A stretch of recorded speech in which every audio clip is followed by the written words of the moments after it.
Open Secrets, a research civil society organization, has released a report that focuses on state capture as deeply woven into the fabric of South Africa's history. The report cites cases of corruption during the era of apartheid, including the banks with secret accounts opened, loans taken to finance apartheid, and illegal trade deals. Now, this history is then woven into the current scenario, which arrives at the conclusion that there is nothing new about present-day state capture and private interests to repurpose public interests for profit. Well, joining us to discuss this further from our Cape Town studios, we've got Leila Khan from Open Secrets. Leila, great to have you. Welcome to Morning Live. Hi, thank you. Good morning. So, I mean, we talk about this whole VBS banker. Many South Africans astounded by what actually happened. But quite interesting for what you're saying is that the report zones in on the role of banks from the time of apartheid to present day. And this should be not a surprise and nothing new to South Africans. Precisely. The banks have been propping up these issues, these instances of corruption from the time of apartheid up until now. So to say that state capture is really a story of the present day and the democratic government is purely incorrect. If we look at sort of some of the links that are there, debts that were taken against the interests of the people to finance apartheid.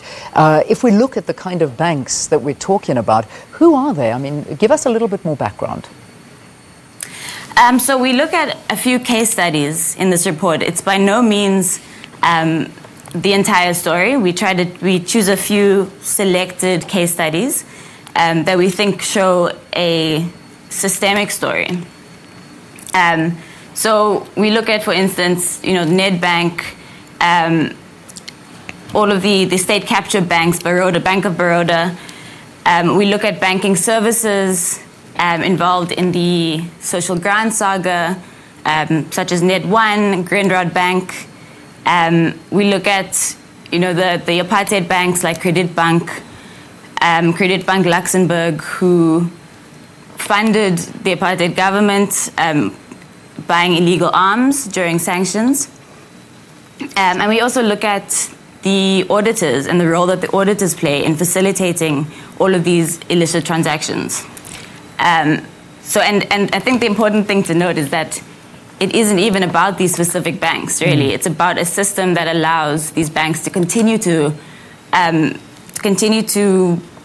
abuse our system our flawed legal system and the flawed regulation, and also our disempowered state institutions. I think what's interesting is when you released this, and I think it happened last week, it's a 57-page document that talks into all of this. And, the theme, and I'm going to take it sort of as it is, basically showing that banks serve the wealthy through illicit offshore flows, aiding and abetting corrupt regimes guilty of gross human rights abuses, quietly assisting state capture or debiting the accounts of the poorest of the poor for services they never use.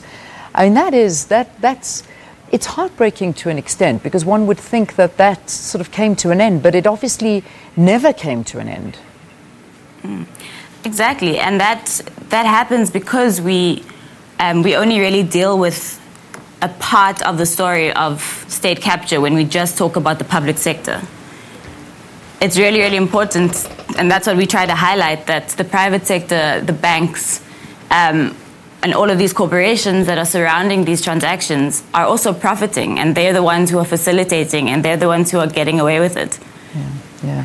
I mean, this report looks at cases that span over decades, as you have mentioned. How has it become so embedded? How has it been allowed to become so embedded? I mean, when you look at the banking industry and the banking sector and anything to do with the financial sector, it is so, governed by laws and institutional laws, and yet there's still a way of maneuvering around that. How has it managed to continue? I mean, I think there are multiple answers to that question, but what we must also realize is that in many instances, a lot of this activity is actually lawful.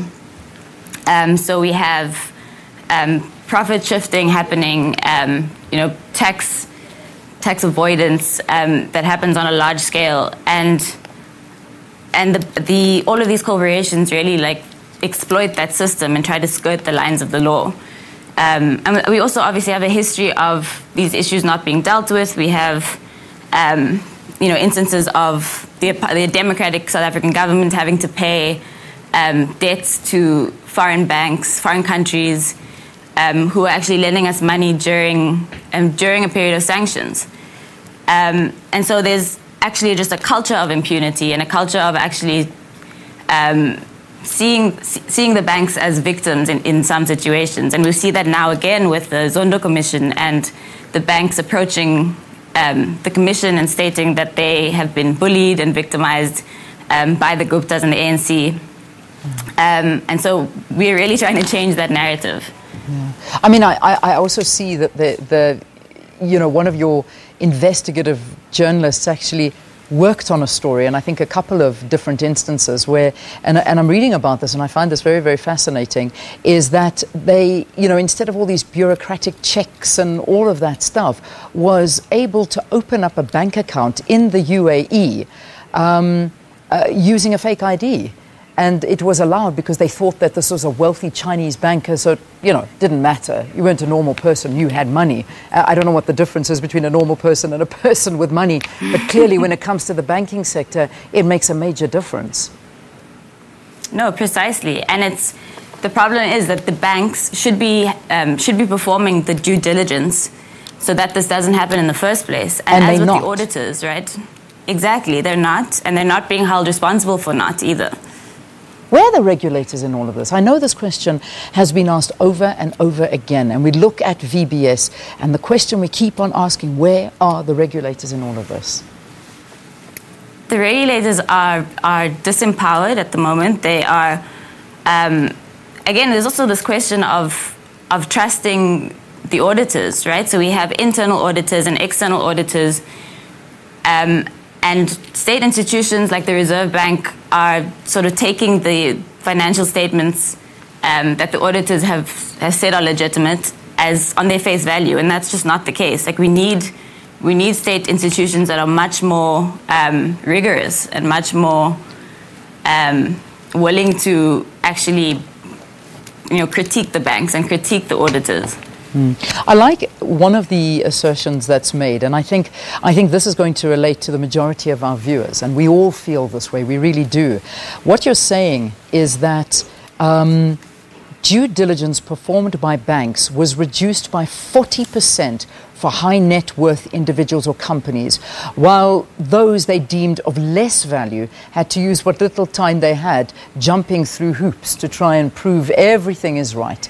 But the rich and the wealthy get away with whatever because they are seen as exactly that, rich and wealthy, and it'll be more to the benefit of the bank than people that are just earning a normal salary who have to prove basically prove their worth by giving a blood test, but others can get away with anything. Were there other studies done to prove this fact? Sorry, can you repeat that question? In terms of proving something like this, that high net worth individuals have to do less than your average Joe on the street, what other investigations went into this to come to this fact? So, this report looks at investigations by Open Secrets, but also investigations by journalists and also the work of whistleblowers who are within these institutions, as well as social movements and civil society. We see the auditors being paid. We see, I think, all of these case studies really show that is not an issue of a specific scandal, or it's really it's a historical story, and it's one that has been allowed to flourish by the narrative that we can't touch the banks because it will lead to financial issues. Yeah. The report also talks of private companies' ability to create a perception that diminishes their role in crimes. How do they manage to do this? Sorry, I've got a delay. Let me try and ask you again. The report talks of private companies' ability to create a perception that diminishes their role in crimes. How do they manage to do this? I think it's a lot of blame shifting on the state for the one part. We see that happening right now in the Zondo Commission, where the banks are claiming to have been bullied into a certain position, but that doesn't really take into account the fact that banks are actually powerful institutions and often profit from these situations. And we need to ask more rigorous questions to them, like why did it take so long for due diligence to be performed and for Gupta bank accounts to be closed? Yeah. It's amazing how you talk to, we look at one family, and I do bring the Guptas into this because they're very much so spoken about in this report, where you say bankers, auditors, lawyers, management consultants, all of them are fundamental in facilitating illicit activity by the Gupta network of companies. You also talk about how Nedbank and the Bank of Baroda also assisted them. So, you look at one family, but it's not just one family. It is everyone and every organization surrounding them that have helped.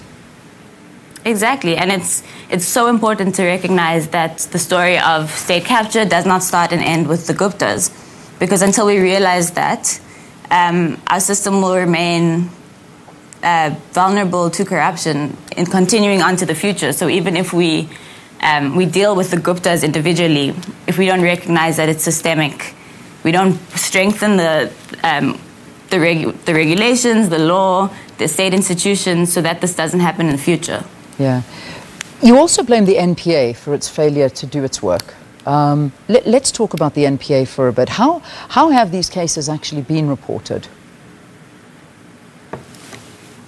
Sorry, I'm really struggling to hear you. Apologies, sorry for the sound. I hope we can continue, but I'll try and just ask again. You talk about the NPA and say that they failed to do their work. Talk a little bit more about that. The NPA has been, it's a historic story of individual corruption there that has led to this institution being completely disempowered. And a lot of that has to do with the corporations exerting their power over the NPA and being able to do so. But ultimately, it is a story of a weakened institution that hasn't been able to exert its power in the way that we need to be able to stop the corruption, not just on the part of public individuals. We really need an NPA that is willing to litigate, that has that will to do that. Mm-hmm. The report says that the legacy of the role played by large global banks for the past 2 decades has basically remained largely unexamined due to the failure of these investigations that we're talking about. Your organization's mission is to pursue accountability on these economic crimes. Are you winning? What happens now? You have all these investigations. What's going to happen with it? So we are trying to take this forward through litigation, and also through the using what is available right now, like the Zondo Commission of Inquiry, although we understand that commissions of inquiry can be limited. But really just using advocacy, using the law to actually make sure that these kinds of, and it's really important to notice that they are transnational, like multinational corporations, banks that operate overseas as well, to actually go after them, because they are still profiting and they are still very successful, especially in their own countries.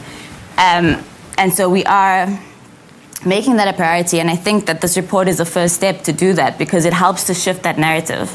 It's quite scathing when we look at, again, what the report concludes, basically saying that it appears as though there is a lack of political will to bring any private institutions to book. We've never seen anybody jailed in private institutions that have been accountable for these kinds of crimes.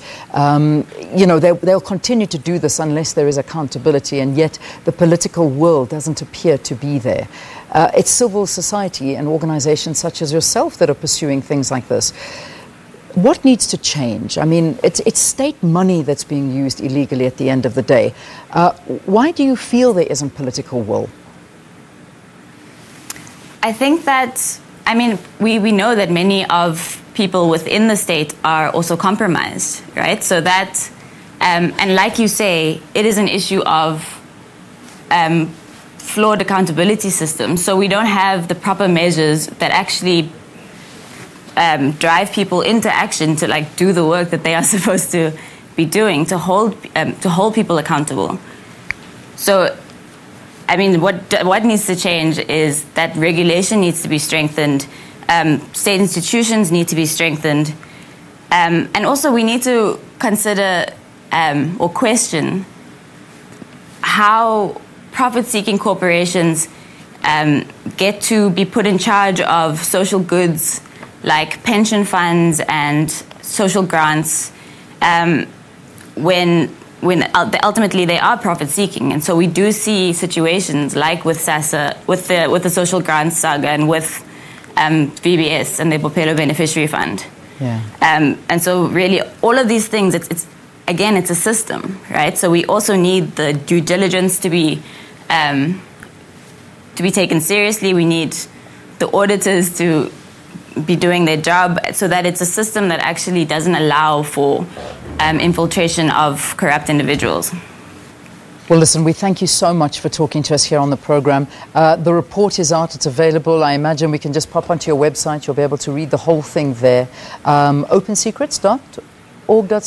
What would be the website? Yes. .org.za. opensecrets.org.za. Awesome. Thank you for talking to us. Thanks so much for the hard work that Open Secrets is doing, taking these in-depth investigations and looking into something that has been plaguing us since the apartheid years, and yet nothing seems to have changed. And as we've seen, it's the political will that appears to be missing. All right, that was our guest, Leila Khan from Open Secrets. It's an organization that focuses in on in-depth investigations on economic crimes involving the private sector from the past to the present.